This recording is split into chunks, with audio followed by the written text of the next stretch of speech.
డబ్బుంటే సుఖం ఉండదు రాధా. డబ్బు లేకపోతే హోదా, పరువు, ప్రతిష్ట, మేడలు, మిద్దెలు, కార్లు ఏమీ ఉండవు.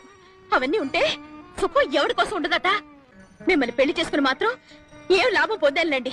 రాధా, మళ్ళీ చెప్తున్నాను, డబ్బు జీవితం కాదు. అయితే ఉద్యోగం మానేయండి. జీతం లేకుండా ఎలా బ్రతుకుతాం? డబ్బు జీవితం కాదన్నారుగా మరి. బ్రతకటానికి కావలసినంత కావాలి. ఆ బ్రతికే ఇంకాస్త సుఖంగా గడపడానికి ఎక్కువ డబ్బు కావాలి అంటున్నాను. అయితే డబ్బులోనే సుఖం ఉందంటావు. అంతేగా మరి. నేను ఒప్పుకోపోతే అన్నం తిను.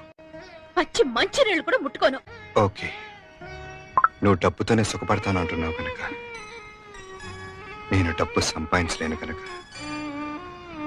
ఒప్పుకుంటున్నాను. సంతోషమేనా? రా, కలిసి భోంచేద్దాం.